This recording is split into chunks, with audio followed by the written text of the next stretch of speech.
Amber Rudd, so pleased to see you. Great to see you too, Gloria. Because your party has been through one heck of a couple of months. What have you made of it, having been such a big figure in your party until 2019, just watching on telly like the rest of us? It's been like watching a horror movie, really.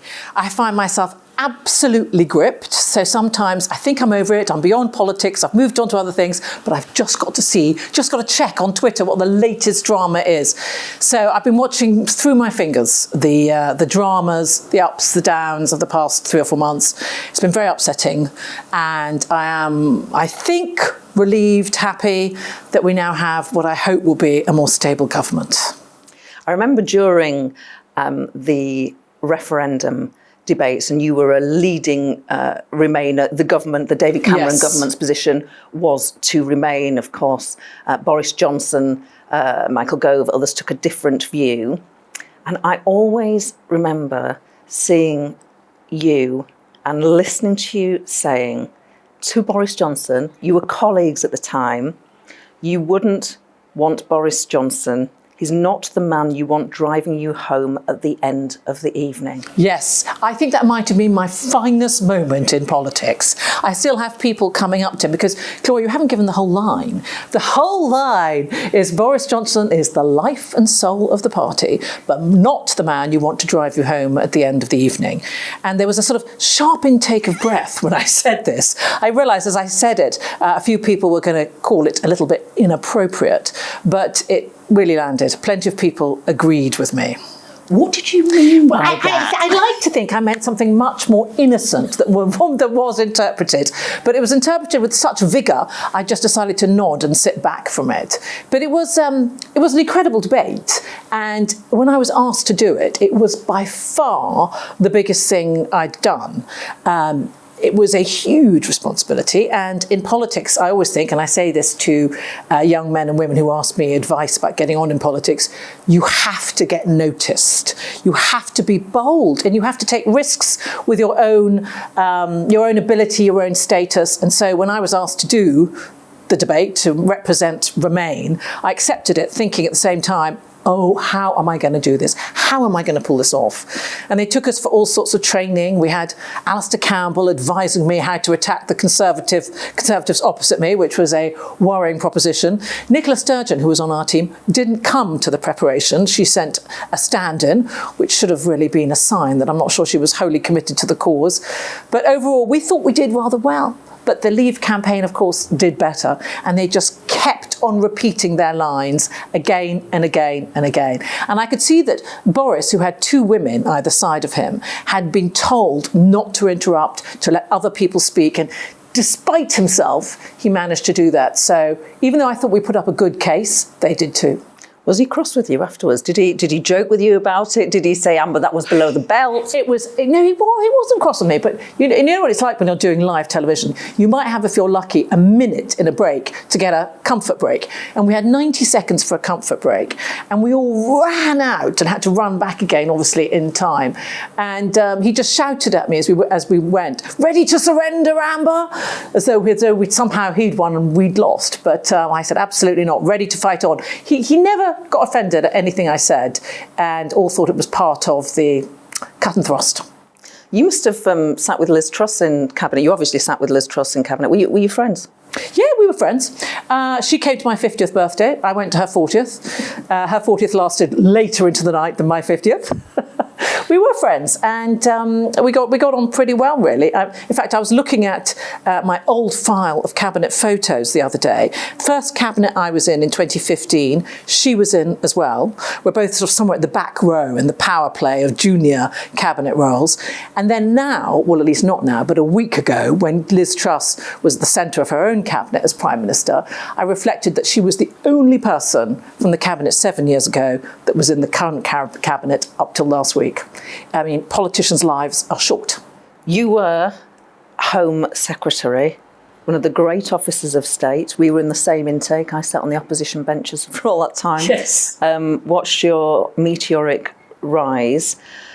The migrant crisis, the small boats crisis, I don't remember that being a thing. No, I mean, there were plenty of immigration issues that really were important when I was in the Home Office and difficult to deal with. But the so-called small boats crisis was not. I think in 2018 we had, in fact, I checked this because of the recent figures, we had 300 approximately come across in the whole year. And now it seems to be that per day. It's extraordinary the way it's changed. Why? Because we keep hearing successive Conservative Home Secretaries saying they will deal with this, they will sort it out. Is it possible to sort it out? It's very difficult to sort it out. And the fact is there are always going to be, I think, a lot of people who want to come through France and into the UK because UK is a great country, a lot of their family are here, they speak the language. There are compelling reasons to come to the UK, but it is a dangerous crossing. And as people keep on doing it and succeeding, the smugglers and the people traffickers keep on saying, look, this is working, let's do more of it. I think part of the reason that it's happened on this scale is because it's become more difficult to travel by lorry because actually the detection on the lorries has been so good. And then, of course, they didn't come during COVID. And generally, the view was that the channel was too dangerous for people to come across in small boats. And that held until people started doing it and realised they could. But the only answer, I think, and this is what I would advise anybody who's trying to actually address it, is to have a good relationship with the French. And if you have we keep giving them lots of money. We do give them lots of money, and you have to, because we're trying to patrol borders, which are effectively shared borders between them and us in northern France. And it's right that we do try and do that. It's pretty irritating for the French, because they've got a lot of people camped there, and they are willing to help these people, put them into homes, give them, support, but they don't want it. They just want to be there, waiting for the opportunity to get across to the UK. But the only way we can stop that is by having a better relationship with the French, to patrol it, but also to have a better story about it. Because also in my last year, we were returning some people to Europe, to France, when they arrived, because we could say that under the Dublin arrangements, we could legitimately return people to another European country if they'd come there first. Now there's none of that. People who get here, no, they're not going to be returned to another European country. So the government has proposed this idea instead of sending people to Rwanda. I don't believe in it. For the start, I think it is a brutal policy, which we should not have introduced anyway, but it is also, putting that aside, impractical. I just don't believe it will ever happen. So I think there's a real problem with the growing numbers of people putting their lives in danger.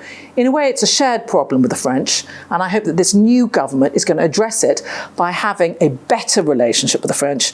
I mean, let's face it, it can only improve. Rishi Sunak says he's committed to the Rwanda policy. Obviously, he's brought Suella Braverman, who I might ask you a question about in a second, as Home Secretary, who is fervently, she dreams of sending people to Rwanda. Yeah, I mean, that's an extraordinary thing to say. She should dream of having a safer policy, which certainly she's entitled to dream about, having borders where you don't have lots of people arriving across a dangerous passage like the Channel, but not perhaps to put it quite in those terms that she has. I think it's difficult politically for the Conservative Party to step back from a policy they've proposed and have said is the answer. But I question whether people think it can really have any impact or is actually going to take place. The only way to try to improve on the situation is to have a better relationship with the French and with the EU. The whole issue of immigration and refugees is not a situation just for the UK. It has to be taken as part of an international policy, but particularly with the EU.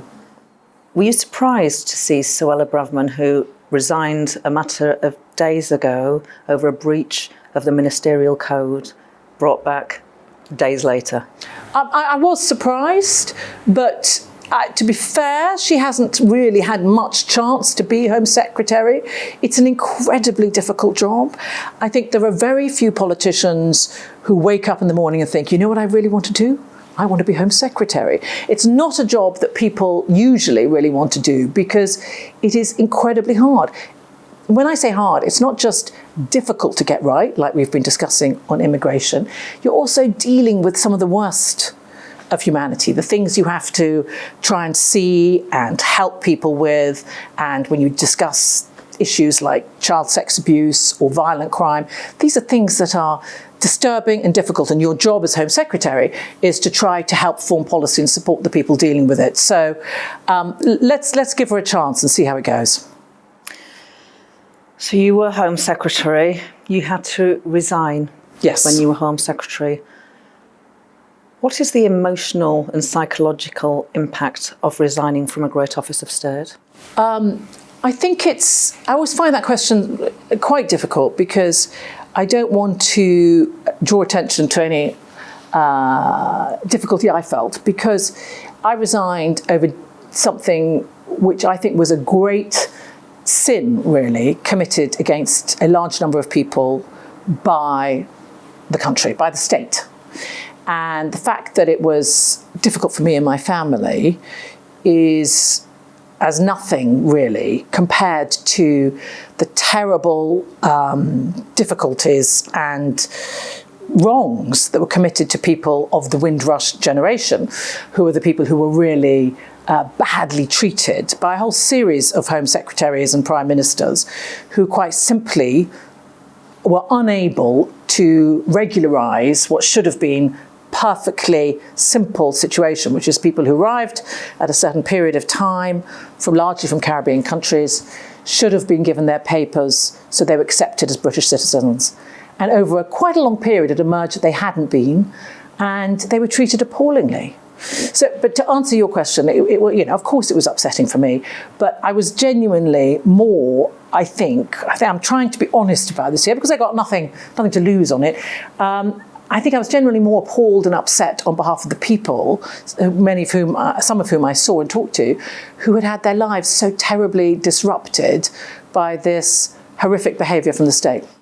It's very noble of you. Yeah, no, it is. I mean, genuinely, yeah. It's sincerely held. I think if I was still a politician, one could cynically say that's too noble. That sounds ridiculous. But since I'm no longer a politician and I do reflect on it, it does shock me that these terrible things were done to so many people. You have a daughter, very outspoken, very clever, Flora. Would you ever recommend to your daughter or somebody you loved, a woman, to go into politics? I try to. I really do, because like you, I hope, Gloria, we know the value of it and the potential for doing good and real things.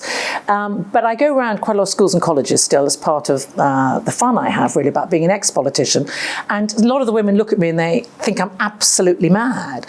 They might have made the mistake of looking at my Twitter feeds and they go, how can you bear it? But then you have to tell them that there is such value in what you do, and I give them sort of examples of the good things that I think you can do, whether you're Conservative, whether you're Labour, even if you're Lib Dem. But my daughter has absolutely no intention of doing that. She's going to fight different battles, and good luck to her. Did the abuse bother you? Did you get any abuse? Yes.